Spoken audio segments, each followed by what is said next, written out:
Well, folks, you know that it's time for us to update our calendar. It has now been, get ready for it, here we go, right off the top, 38 days since Kamala Harris has done any sort of interview at all since becoming the nominee, which is like the entire time, right? She became the nominee on one day, and 38 days later, she has not done a single interview. We'll get to that in a moment. First, we have updates coming all the time here, like literally all the time. And if you're not getting those updates, it's because you're not subscribing, which is why you should go and get 35% off new Daily Wire Plus memberships with code FIGHT at dailywire.com/subscribe. You'll get uncensored, unfiltered, ad-free shows, real-time breaking news alerts, and more. Most importantly, you'll get the truth the legacy media does not want you to hear, and you will get it all in real time. So head on over to dailywire.com/subscribe. Use code FIGHT and get 35% off that brand new Daily Wire Plus membership. Alrighty, so again, Kamala Harris, 38 days, no interviews, none whatsoever. And you would think that this might become an issue at some point. Apparently, according to Politico, they're now trying to figure out exactly who she will sit with, because you remember, late last week, she was on the tarmac and she said, by the end of next week, we'll have scheduled an interview. That does not mean that she would actually do the interview by the end of this week. It means she would have scheduled the interview. And the whole game for the Harris campaign is to hide the ball. That is the entire game. Never let her positions be known. Make it so that she never has to answer a question about the horrible performance of her own administration, where she is the vice president. The insane gaslighting attempt to teach Americans that Kamala Harris is both the most important vice president who has ever lived and also completely irrelevant with no connection to any piece of Joe Biden's policy is totally crazy making. It's absolutely insane making. The reality is that something like 90% of Americans, according to a brand new poll from Echelon Insights, think that it's important that presidential candidates answer questions, but not apparently Kamala Harris. Her entire team is freaking out about the possibility of her actually having to do an interview. According to Politico, nearly 3 weeks ago on an airport tarmac in Detroit, VP Harris was asked about plans for a sit-down interview. She said, I've talked to my team. I want us to get an interview scheduled before the end of the month. Scheduled before the end of the month. Not that she's going to actually do it before the end of the month. Scheduled before the end of the month. And remember, we are now 10 days out from the mail-in ballots going out in places like North Carolina and Pennsylvania. The whole game here is to delay this beyond actual votes being turned in. This is why early voting is so stupid. It's really stupid. You should do it. Don't get me wrong. I mean, it's stupid as in you shouldn't do it. You should absolutely do it because them's the rules, and you got to abide by those rules if you wish to win. However, in the future, states need to move toward radically shortening the window for early voting, because this is insipid. It's insipid that you should be voting for the president of the United States without her having done a single sit-down interview or answered a single adversarial question. That's crazy towns. And there are two reasons for that. One is that she's lying and hiding. And two is that no one should be voting at the beginning of September for an election that's happening in November. Every week in American politics at this point is several years long. It's absolutely bizarre. Anyway, a lot of consternation inside the Harris campaign about who she should sit with, because they're very much afraid that she is going to crap the bed, because she has in literally every interview she has ever done. Every sit-down interview she has ever done involves somebody asking her a tough question, her not knowing the answer, and then her just going into her word salad mode, where she starts babbling nonsensically or laughing awkwardly, and they're very afraid of this. Right now, they've got her packaged. Right now, they've got her gussied up and glossed up. All you see of Kamala Harris is upshots backlit with the glowing music in the background, with the rising James Horner score. That's all you get when you see Kamala Harris now. They've even toned down the guffawing laugh. Instead, it's just a big smile, but no audible cackle. They've gotten rid of all of that because it's all on script. It's all on script. The minute she gets off script, she's in trouble, and they know it. According to Politico, some of the questions rattling around the decision: who exactly is going to do the interview? One source of intrigue concerns who in Harris' world will actually make the decision. Brian Fallon, the campaign's senior advisor for communications, is generally considered the key person, but the interview also has to be coordinated with Harris's official office, where the communications director is Kirsten Allen. We hear there are some tensions. Another source with knowledge said Stephanie Cutter, senior advisor for message and strategy, will have an outsized role as well. Campaign chair Jen O'Malley Dillon and senior advisor David Proof represent another camp. And then there's Maya Harris and Tony West, Harris's sister and brother-in-law, who will also weigh in with their own views. Then the big question is, what is the goal? So the main narrative in the political press is that Harris needs to do a lengthy, serious interview with a brand name news anchor who will push her on the issues. But Harris disagrees, shockingly. She doesn't want to be pushed on the issues. Why? Because she will collapse like a house of cards if met with any pressure at all. According to Politico, Harris herself has expressed disagreement with that view. We are told by two people, telling some Democrats she doesn't need a big showing interview. In October, Harris did a sit-down with Bill Whitaker on 60 Minutes and talked foreign policy. Some of the exchanges were testy. Some Harris aides came away unhappy with the experience. Yeah, that's because she's crappy at this. The constant story with Kamala Harris is that when put in positions to succeed, she fails, and then she gets mad at everyone around her and angry at the world for having failed her. Former Harris comms advisor Ashley Etienne told Playbook she thought Harris should have 3 goals for the interview. The first goal would be to peel back some layers on the vice president and show some new dimensions to her. So that means nothing. That's like show the happy face, talk about her personal life, talk about how she's mamala and how she likes to cook and makes brisket for Passover and all this kind of crap. The second goal would be policy. To be honest, said Etienne, a big audience for this is the inside the Beltway crowd that really cares about this. So she should substantively draw some distinctions with Biden on policy issues. But realistically, what they're saying is she shouldn't talk policy. And third, show her visually as commander-in-chief. I would want her to do some in her office at the White House. Show her on the road. Take you inside her home at the Naval Observatory. Who does she want? She wants Gayle King on CBS, which I believe is illegal since you're not allowed to show actual pornography on network television even now. The FCC bans reporters from performing actual acts on the candidates. So I don't think that Gayle King will do it because it'll probably be illegal. They're talking about maybe ABC's David Muir, who has the highest ratings, but he's co-moderating that September 10th debate, so that takes him off the board. They've mentioned Norah O'Donnell, unlikely. Lester Holt, for sure not, because Lester Holt has a habit of asking the occasional uncomfortable questions. That's not going to happen. They mentioned Savannah Guthrie at NBC, which, again, would be a massage. But if they do it on MSNBC, it's cable. So, you can get away with whatever you can get away with on cable. Very, very unlikely, again, that she is going to do anything that remotely looks like a hard interview. So the first interview, presumably, will be some sort of sop to her, which is a pity because it turns out that Kamala is, in fact, a liar. She has come a liar. She is a liar. She has lied about every position she's ever held, and she is simultaneously asking us to believe that she is deeply in the room, really, really important at every level. Kamala is a major liar, which is why the American people should not hire her for the job of president. But if you are looking for the best people to hire, there's only one place to look: ZipRecruiter. Here at the Daily Wire, we've hired a lot of highly skilled people to be part of this growing creative powerhouse. Editors, attorneys, engineers, you name it, like Phil. Phil just recently started on our team. From editing YouTube videos to putting me in place while debating Marvel movies. He was wrong about Rocket Raccoon and The Last Jedi as well. But thanks to Phil, I've been able to continue creating thousands of leftist tears every day. Plus, he wears amazing t-shirts. All right, that's enough feelings for one day. The facts remain these. If you are looking for amazing hires like Phil and our entire Daily Wire team, you need to go to ZipRecruiter, where its smart technology excels at finding top talent for all your roles fast. ZipRecruiter makes hiring faster and easier. 4 out of 5 employers who post on ZipRecruiter get a quality candidate within day 1. Today, you can try it for free at this exclusive web address, ZipRecruiter.com/dailywire. Once again, that's ZipRecruiter.com/dailywire. If you're a growing business, you need the best people to hire. ZipRecruiter does it for you. Head on over to ZipRecruiter.com/dailywire. That's ZipRecruiter.com/dailywire.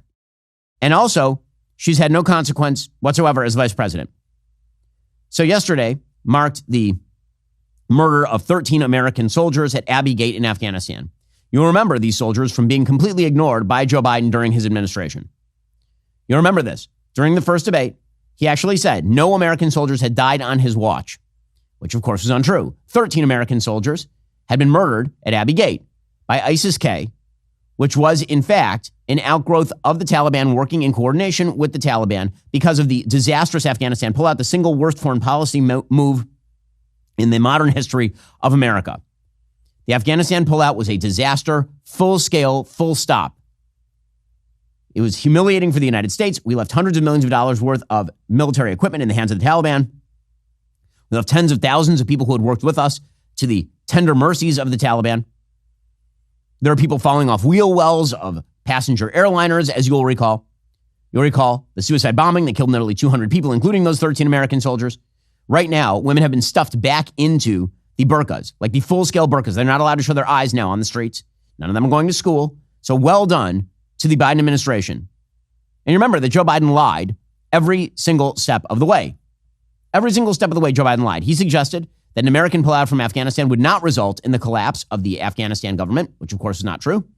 And then he suggested it would be an orderly withdrawal. It totally was not. And then he suggested it had been absolutely smooth and wonderful, which also was not true. Well, Kamala Harris was in fact deeply involved in every aspect of this decision-making, according to Kamala Harris. Here's Kamala Harris in 2021 explaining she was the last person in the room with Joe Biden making these decisions. He just made a really big decision. Afghanistan. Yes. Were you the last person in the room? Yes. And you feel comfortable? I do. So comfortable. So comfortable. You might also recall Kamala Harris on the tarmac being asked about the 13 dead service people, and here was her reaction. What's your response to reports of Americans? Hold on. Slow down, everybody. I want to talk about two things. First, Afghanistan. The bizarre laughter. There you needed it. The bizarre laughter. Her walking up with the giant Joker grin and the bizarre laughter, talking about 13 dead Americans. Well, yesterday, Donald Trump went to Arlington to lay wreaths on the graves of the 13 dead Americans. Here's what that looked like.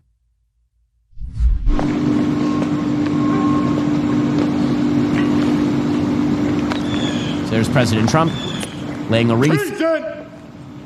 Oh!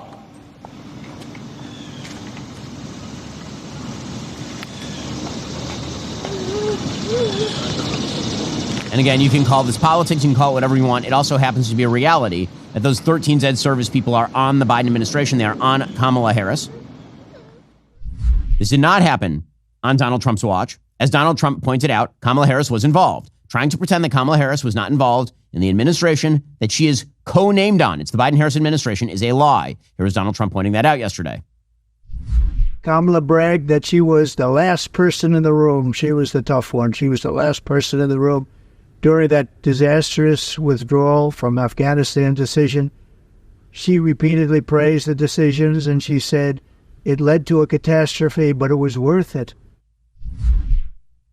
Hey, he's right about all of that. By the way, that catastrophe in Afghanistan was directly linked to the Russian invasion of Ukraine. It was directly linked to Iran's aggressive moves in the Middle East against both America and her allies, particularly Israel. The Afghanistan pullout was a signal, horrifying failure in American foreign policy history, and Kamala Harris was part of the team. She was, in fact, one of the two people who was part of the team making that decision. And it had real-world consequences. Here's Gold Star dad Mark Schmitz. His son was Lance Corporal Jared Schmitz, who was killed at Abbey Gate. He said they just wanted to end the war no matter what the cost. They've left thousands of people behind, and obviously millions or billions in our military assets behind. They wanted to end the war, to be able to get that photo opportunity, and it didn't matter what the cost was. And what was Kamala Harris's response to all this? Quote, "Today and every day, I mourn and honor them. However," she said, "as I have said, President Biden made the courageous and right decision to end America's longest war."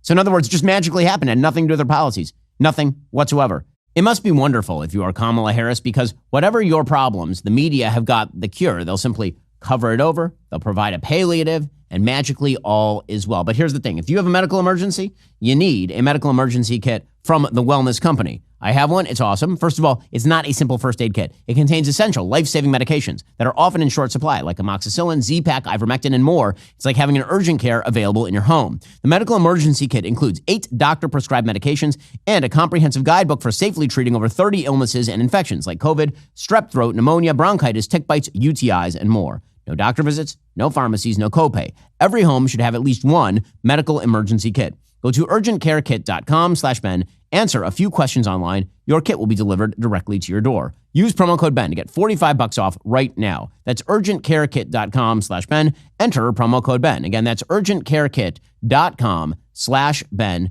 Enter promo code Ben and get $45 off right now. It's great. My wife, the doctor, she is super grateful that we have one of these kits at home available at all times. You should have one as well. urgentcarekit.com/Ben. Enter promo code Ben to get started today. John Kirby, who's the national security spokesperson for the Biden administration, he was on Fox News yesterday with Neil Cavuto. And Cavuto asked him, remember that time that Joe Biden said that no troops had been killed abroad? That was a lie, wasn't it? And here was John Kirby's response. But the president himself, if you make an incorrect statement and you keep making that incorrect statement, is he compelled himself, wherever he is, vacationing or not, to say, I was wrong to miss this obvious point about no soldiers dying under my watch. The president was making a larger point about ending our longest war. Yeah, but they're no a other large commander point, chief. right, John? They're a large point. He also recognizes, Neil, that nothing he can say, particularly on a day like today, when we should be remembering the 13 who were killed at Abbey Gate. Nothing he can say is going to assuage their grief, their sorrow. Nothing he's going to be able to say or do is going to make them feel better about losing their loved ones, except be the best commander-in-chief that he can be, which is, of course, what he has been trying to do for the last 3.5 years. Okay, that is not an excuse for, ignoring the dead service people, of course. Really pathetic stuff. But this is what Democrats are forced to do when actually forced to defend their policy, which is, of course, why Kamala Harris does not want to be in public defending her actual policy. Here yesterday, it was Democratic Representative Jake Auchincloss from Massachusetts saying that the real important thing is that Biden had the courage to pull out. Doesn't matter how many American troops died in the process. It was also the right decision to make, to leave Afghanistan. Joe Biden had the moral courage to make a decision that previous presidents had refused to make because of sunk cost bias and groupthink. That war had no political endgame. And the first thing a Marine officer learns is that all war is an extension of politics by other means. The national government in Kabul had no agenda and no capacity to build a nation. And so Americans were left holding the bag. Again, that isn't the question. The question is why you pulled out the way that you pulled out. Kamala owns it. She was there. Why doesn't she have to answer questions on that? The answer is she's going to keep running from that. She's also going to keep running from her own positions over and over and over again. So yesterday, Team Trump dropped a very effective ad. It's called Kamala versus Kamala, in which she debates herself with regard to Bidenomics. Here we go. Food, rent, gas, back to school clothes.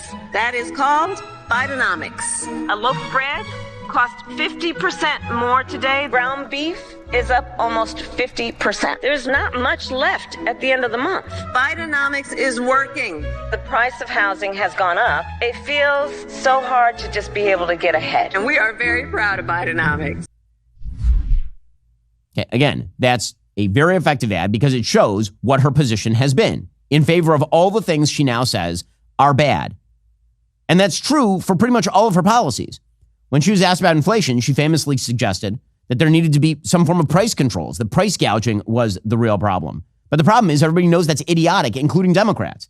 Here, for example, is former Obama economic advisor Jason Furman saying price gouging, that's not the problem. What the hell are you talking about? But look, the problem with the tariffs is you can do this unilaterally.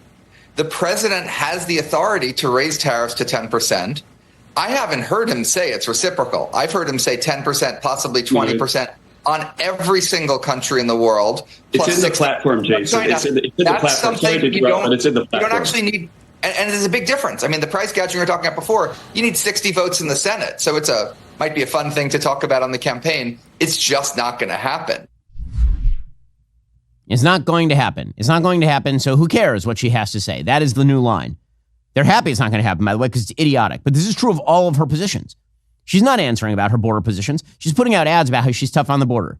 Today, she dropped the news via Axios that she has now flipped completely on the border wall. Remember, Donald Trump ran in 2016 on a border wall. He then built some of the border wall, but not nearly all of the border wall. And then in 2020, Democrats ran against the border wall. The border wall was a sign of racism. It was a sign of xenophobia. Well, now Kamala Harris has flipped 180 degrees on this thing. According to Axios, if elected president, Kamala Harris pledges to spend hundreds of millions of dollars on the border wall, a project she once opposed and called un-American during the Trump administration. You know, it'd be awesome is if somebody could ask her a question about that. But nope, they've got her behind that bulletproof glass to make sure that nobody can ask her a single question. Trump's literally behind bulletproof glass because people are trying to shoot him. Kamala Harris is behind the bulletproof glass erected by her campaign so no one can ask her a question. She's in the cone of silence. According to Axios, it's the latest example of Harris flip-flopping on her past liberal positions, like supporting Medicare for all and banning fracking. Proposals aides now say she is against. She herself, by the way, has not said she is against them. She's not had to answer a single question. Why is that important? Because when you have footage of her saying, I'm for Medicaid for all, and then footage of her saying, I'm now against it, that's bad for her campaign. So instead, what they've been doing is simply allowing her aides to go out and reverse her on every one of these positions. She herself has not reversed a single one of these positions, not on fracking, not on Medicare for all, not on the border wall. So they just keep sending aides out to do the dirty work so that the media, again, the tail end of that human centipede, so that the media will ingest that and then crap out the story that she's actually reversed her positions. But she has not reversed anything. She has not articulated any change in her positions. That's the whole point. Everything is designed for media consumption and for your consumption via the media that's making the sausage in the back room. In her speech to the DNC last week, Harris said she would sign the recent bipartisan border security bill. But, of course, that bill includes border wall funding. Now Harris's campaign is suggesting that that's really, really important, the border wall funding. Again, the embrace of the border bill is a new one. Harris's campaign is portraying her as a hardline immigration restrictionist in ads.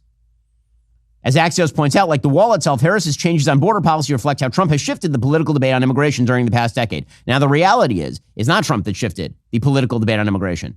He was reflecting a strongly felt sentiment among Americans that dates all the way back to the mid-2000s. I'm old enough to remember when the Bush administration proposed immigration reform in 2006, and it was Republicans who shut it down. So that's nothing new. Okay, what actually changed is that the Biden administration blew open the border so horribly by letting in 10 million illegal immigrants that even Kamala Harris is now forced to separate off from those positions. But she is not forced, apparently, to answer any questions about it. Well, folks, Kamala, she's never forced to answer any questions, but there are great questions in life. One place you can go to get answers, Grand Canyon University, private Christian university in beautiful Phoenix, Arizona. GCU believes we are endowed by our Creator with certain unalienable rights to life, liberty, and the pursuit of happiness. GCU believes in equal opportunity and that the American dream starts with a purpose. GCU equips you to serve others in ways that promote human flourishing and create a ripple effect of transformation for generations to come. By honoring your career calling, you impact your family, your friends, and your community. Whether you're pursuing a bachelor's, master's, or doctoral degree, GCU's online, on-campus, and hybrid learning environments are designed to help you achieve your unique academic, personal, and professional goals. With over 330 academic programs as of December 2023, GCU meets you where you are and provides a path to help you fulfill your dreams. The pursuit to serve others is yours. Find your purpose at Grand Canyon University, private, Christian, affordable. Visit gcu.edu. That's gcu.edu. Democrats, for their part, continue to try to claim that Kamala Harris should not have to answer any of those questions at all. So, for example, yesterday, Representative Debbie Dingell of Michigan, she said, you guys are exaggerating the idea of an interview. You don't really need to interview her. Do we really need to know what she thinks, or do we just need vibes? Vibes are good. How important do you think it is for actual voters in your state, for example, to hear her answer tough questions from journalists about key policy issues? Well, I think sometimes you all over-exaggerate what the importance of it. She knows what she's going to have to do. She's going to have to spell out her vision and talk about policies more. You're going to start to see that. I mean, that's amazing. She doesn't have to do any interviews. So, you can see that she's reversed. No, you do need, because here's the thing. When you reverse a position, that suggests you were wrong. So now you have to explain why you were wrong and why you shifted. When my kids are arguing with each other and one of them does something bad and then they apologize, it's not just enough to say sorry. You have to say sorry for what? Why is she shifting? Why is she changing? What was wrong with her prior position? She should have to explain that. The whole goal of her campaign is to flip all of these positions and never explain it. Because if she flips them, she gets all of the moderates to vote for her. And if she never explains it, all the left-wingers think she's winking at them. Which, by the way, she probably is. According to the Dispatch, Sheldon Whitehouse, who is a senator from Rhode Island, and Representative Jamie Raskin of Maryland appeared on a panel at the DNC. According to Whitehouse, Senate Democrats would be virtually certain to pass a Supreme Court reform bill by a simple majority, blowing up the filibuster if they capture the White House, Senate, and House. They will kill the filibuster. They will stack the Supreme Court. They will add 2 new states in D.C. and Puerto Rico. They'll completely change the operating rules of the road for the United States government. That is their goal. And Kamala Harris will do it. According to White House, quote, to get around the filibuster, we're going to have a process that allows very substantial debate from the Senate minority. We're not going to want to give Republicans multiple stalls, multiple filibusters on this. So the bill that gets around the filibuster will be virtually certain to include permanent reproductive rights, permanent restored voting rights, getting rid of corrupting billionaire dark money, and Supreme Court reform. If you've got a bill like that moving, that's going to have spectacular tailwinds behind it.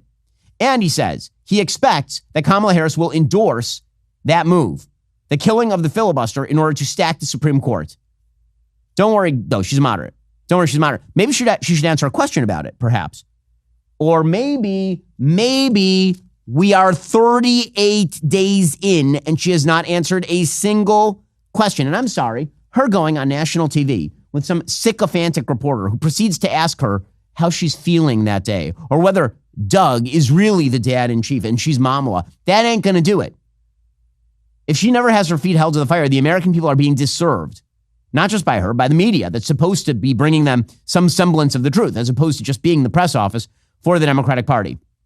Well, meanwhile, the Democrats are trying to back out of the debate with Donald Trump on September 10th. They are deeply afraid that Donald Trump is going to ask a hard question of Kamala Harris, or that one of the debate moderators will, and that she will be caught wrong-footed.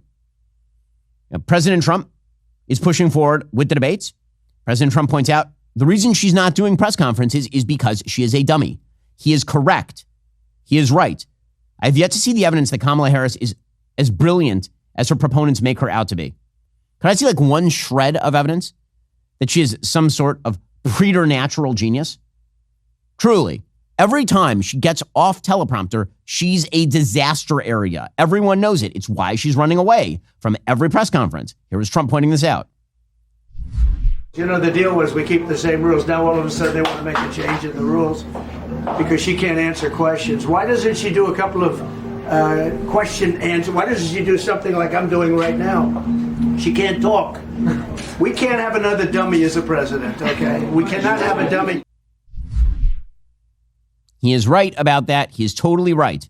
Joe Biden is senile and Kamala Harris is empty-headed. She is.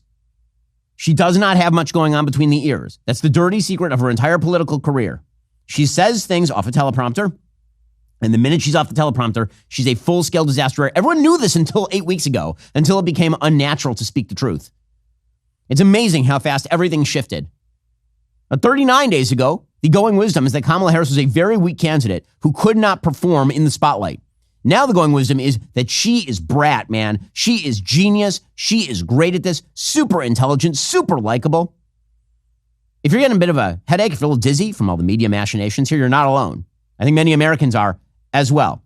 So the new trick Democrats are trying to play is that they're trying to get out of the debate while blaming Trump for it. Well, the media are magically pretending that Kamala Harris is great at her job. But I'll tell you who actually is quite great at their job, the IRS. I mean, in like making you miserable. If you're still struggling with back taxes or unfiled returns, handling it alone, that can be a huge mistake. It can cost you thousands of dollars. In these challenging times, your best offense is Tax Network USA. With over 14 years of experience, the experts at Tax Network USA have saved their clients millions in back taxes. Regardless of the size of your tax issue, their expertise will work to your advantage. Tax Network USA offers 3 key services: protection, compliance, and settlement. Upon signing up, Tax Network USA will immediately contact the IRS to secure a protection order, ensuring that aggressive collection activities like garnishments, levies, or property seizures are halted. If you haven't filed in a while, if you need amended returns, or if you're just missing records, Tax Network USA's expert tax preparers will update all your filings to eliminate the risk of IRS enforcement. Then they create a settlement strategy to reduce or eliminate your tax debt. The IRS is the largest collection agency on planet Earth. Now that tax season is over, they are coming to collect. Tax Network USA can even help with state tax issues. For a complimentary consultation, call today, 1-800-958-1000, or visit their website at tnusa.com/Shapiro. That's 1-800-958-1000, or visit tnusa.com/Shapiro today. Do not let the IRS take advantage of you. Get the help you need with Tax Network USA. So, Brian Harris, who is the unbelievably dishonest spokesperson for the campaign, he came forward and he suggested that they needed to change the rules of the debate, September 10th. So the rules had already been set with Biden. The rules were the microphones are muted. Those are the rules. And Trump had agreed to those. And you'll recall that then Trump said, well, you know, it's a different candidate now. Maybe we should check the rules. And they're like, no, there'll be no change to the rules. You will show up at the debate. And Trump said, fine, I'll show up at the debate and 2 more. We'll do 3. And then she was like, no. We'll do 1. And maybe if I'm nice, we'll do 2. And he agreed to that. So everything they demanded, he agreed. Then they demanded to change the rules. After he tried to change the rules and they said no, that was him trying to run away. Then they tried to change the rules. And then when he bucks, they say that he's trying to get out of the debate. It's the most transparent, stupid crap I've ever seen. It's so transparent. So Trump himself was asked about this. Trump himself was asked about the hot mic issue. Would you like the mics to be on? Would you like them to be off? And because Trump doesn't really care all that much, but his campaign does, he was like, well, I don't really care whether the mics are on. Which, again, not amazing tactics here, but here we go. Would you want the microphones muted in the debate whenever you're not speaking? We agreed to the same rules. I don't know. It doesn't matter to me. I'd rather have it probably on, but the agreement was that it would be the same as it was last time. In that case, it was muted. I didn't like it the last time, but it worked out fine. They're trying to change it. The truth is they're trying to get out of it. And he's right. They are trying to get out of it. So the the Harris campaign immediately comes forward and says, okay, fine. So he wants the mics on. So the mics will be on now. Okay, but here's the thing. If Trump accepts the mics being on, I promise you, within 24 hours, there will be new conditions, because this is what Harris's campaign is trying to do. They don't want her doing interviews, and they don't want her doing a debate. They believe that if she shuts the hell up, she's going to be president. That's what they believe. Here, for example, is Michael Tyler. He is a spokesperson for the Harris Comms Department, suggesting that, well, now I guess it's settled. I guess we'll have open mics now. No, it's not settled. You already agreed to the rules. Trump agreed to the rules. You reopen all the terms of the debate, then all the terms of the debate ought to be reopened. Shouldn't be just up to you guys. The single-handed arrogance of the Democratic Party trying to dictate terms of debate because they believe that they are winning, because they are afraid to put her in front of Trump for a debate. And they should be. Because what the polling shows right now is that this thing is really, really close. The polling data right now is a little bit all over the place. Right now you have polls from, for example, Echelon Insights that show Trump up actually by 49-48, so basically a dead heat, despite the DNC, despite the weeks of glowing media coverage around this sheer nothing of a candidate. Then you have the Morning Consult poll that shows Harris up 4. The bottom line is that this is a very close race by pretty much every available metric, particularly in the swing states. And so they are hoping to get out of the debate somehow, some way. But here they are trying to claim that now the debate is settled, the mics will be on. Whereas before the debate was settled and the mics will be off. I mean, remember, the mics being off was a Joe Biden demand originally. It's all crazy. And does it matter to the Harris debate? Does the Harris campaign matter if it's open or not? I mean, is that enough to that is absolutely stop? That is absolutely our preference. That is absolutely our preference in this campaign, to have live microphones so that the American people can see both candidates for who they are and hear everything that comes out of their mouths. Again, I think that the idea here from the Democrats that if he accepts the open mic, the whole idea here, we know what this is. Okay, why do they want an open mic? The reason they want an open mic is because the first time Donald Trump says something in the middle of one of her answers, she wants to do the I'm speaking routine. You remember she did this against Mike Pence. It's the most obnoxious, trite idiocy. There are apparently a bunch of single women particularly who are very into this sort of messaging. That men are stepping all over us. Men are trying to they're mansplaining and man-interrupting and all this crap. Hey, let's be clear about this. If Kamala Harris were a man, she wouldn't be anywhere near the vice presidency, anywhere. It is her femaleness that has brought her this far in every respect. And yet magically but that's the game. The game is the minute Trump says something, they're going to have t-shirts printed up. I'm speaking. That's the whole stupid game. Everyone can see it coming. I mean, this is a campaign for dummies. It's a campaign for stupid people. If we fall for it, we deserve it as a country. Meanwhile, the Democrats are projecting Jamie Harrison, head of the DNC. He says Trump is scared of the debate. That's weird because Trump proposed 3 and she rejected the one on Fox News. She's rejected every interview so far and she keeps changing the terms of the debates. That's weird. It's scared to see that this former president is so scared to get on the debate stage. But I guess if I had his positions, I'd be scared to let the American people know what they worry as well. Ridiculous. He's scared to let the American people know what he's thinking and what he says. Donald Trump is the most voluble president in American history. It ain't particularly close. He's also a voluble presidential candidate. He's talking all the time. He's tweeting all the time, to the consternation of half of his campaign staff. So, again, what are you talking about? The whole goal, again, the entire goal of the Kamala campaign is hide what you actually believe until she's in power. And they say it out loud. They do. The top Kamala surrogates are out there. Every so often, they admit the thing, and it's really ugly. So, for example, here was top Kamala surrogate yesterday, Kelly Robinson, talking about the Bill of Rights. At the Human Rights, she's the Human Rights Campaign president, which is to say a radical LGBTQ plus minus divided by sign activist. This was last week at the Democratic National Convention, talking about the Bill of Rights. This is a surrogate for Kamala's campaign. What do they think of the Bill of Rights? Why don't we let Kelly Robinson explain? We can't just worry about protecting democracy. In this moment, we've got to reimagine it with people that look and love like us at the center. And I think for us right now, it's about reimagining freedom and this American story in a way that is more revolutionary than what our founders actually put down on that little piece of paper, but instead is the type of democracy that is by and for all of the people of this country. That's the opportunity that we have. The Constitution would be that little piece of paper. Now, I've had personal experiences with this. Go view my interview with Piers Morgan circa 2013, in which I was informing him about the Second Amendment. And he suggested that this little book, which was the Constitution, should be treated as irrelevant. This is a frequent talking point on behalf of people of the radical left on any issue. Piers is not radical left, but on that issue, he's to the left. Here, you have people who are to the radical left on social policy, and they believe that their priorities ought to override the Constitution. They do, in fact, believe that they ought to be the kings, without a Bill of Rights, without protections against the government, without any sort of restrictions on the power of the government and what it can do. What you end up with is tyranny. This is why I am personally very much afraid of a Kamala Harris administration. It's why I've been afraid of a Biden administration. The willingness to completely overrun all restrictions on government on behalf of whatever the king thinks is good is a very bad thing.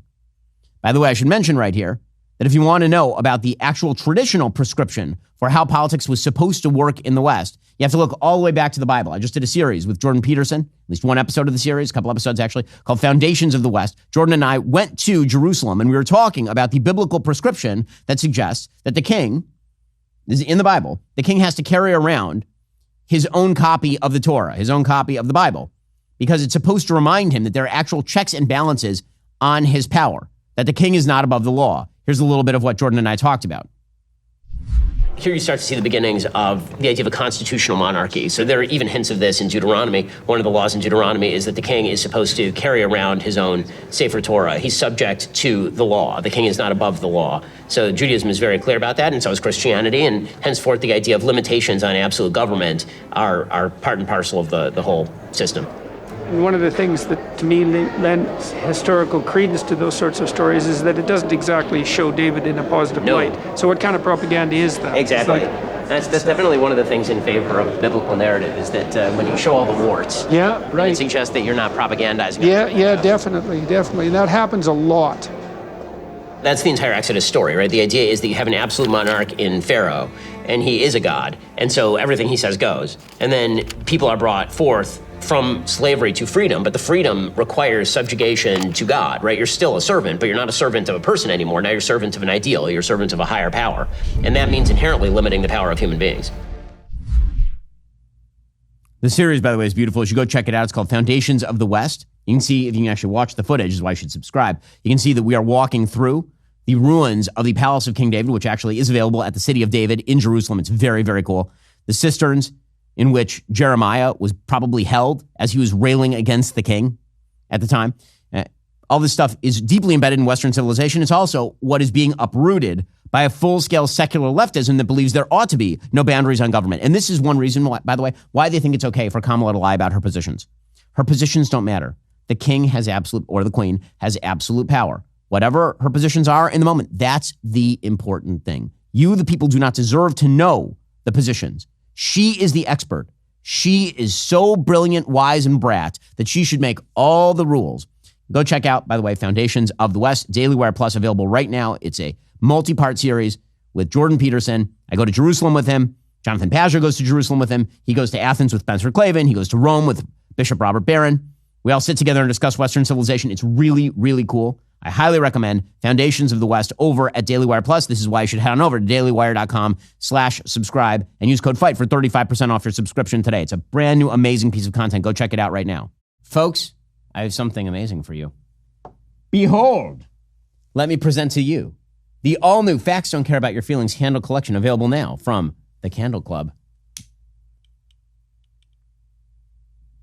Oh, look at this. Look at the magic of fire. Yes, we're lighting this thing up. And then we're all enjoying the aromatic sensation of relaxation. Join the Candle Club for 20% off, plus free shipping on every order. As a founding member, you get an exclusive box worth $115. These candles are free of toxic ingredients and woke ideology, unlike the big brands out there making them safe for the whole family. One of my signature scents from my collection, citrus and birch. Crisp, refreshing, woodland air. It can be yours. There are limited quantities, so head to thecandleclub.com right now to shop while supplies last.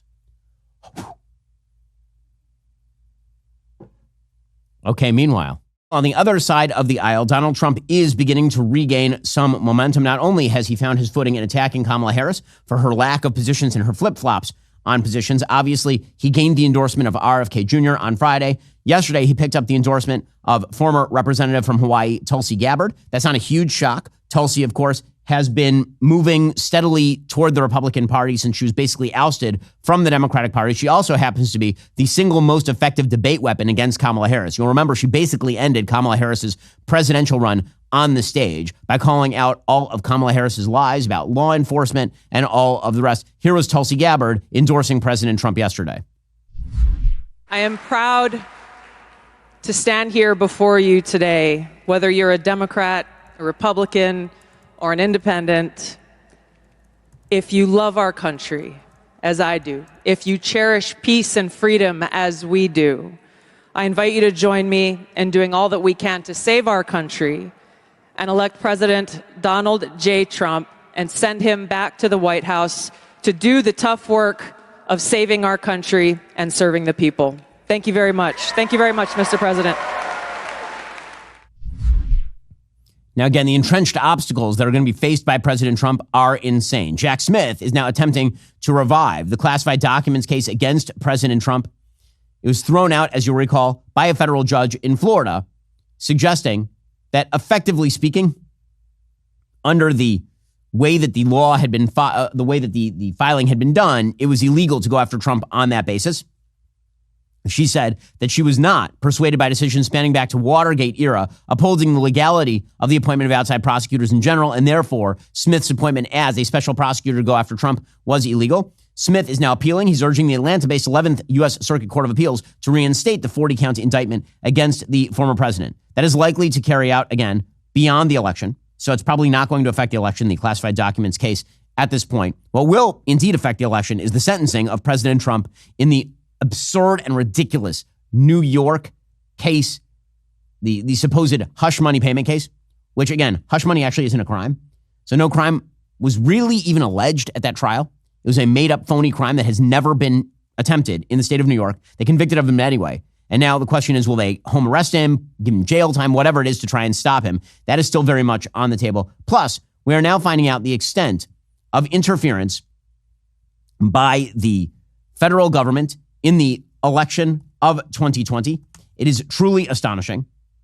According to Mark Zuckerberg, so Mark Zuckerberg has written a letter to Jim Jordan of the Judiciary Committee. Of course, I know Representative Jordan very well. We just testified in front of his committee. And here is what Mark Zuckerberg is now claiming about 2020. Remember, the Supreme Court said Facebook, they could establish no evidence that Facebook was pressured by the federal government to do things. Maybe they did it on their own. Well, now Zuckerberg's like, no, we did not.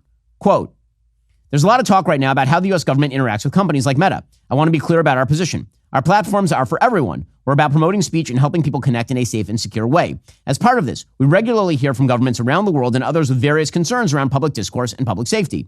In 2021, senior officials from the Biden administration, including the White House, repeatedly pressured our teams for months to censor certain COVID-19 content, including humor and satire, and expressed a lot of frustration with our teams when we didn't agree. Ultimately, it was our decision whether or not to take content down, and we own our decisions, including COVID-19 related changes we made to our enforcement in the wake of this pressure. I believe the government pressure was wrong. I regret we were not more outspoken about it. I also think we made some choices that, with the benefit of hindsight and new information, we wouldn't make today. Like I said to our teams at the time, I feel strongly we should not compromise our content standards due to pressure from any administration in either direction. In a separate situation, the FBI warned us about a potential Russian disinformation operation about the Biden family and Burisma in the lead up to the 2020 election.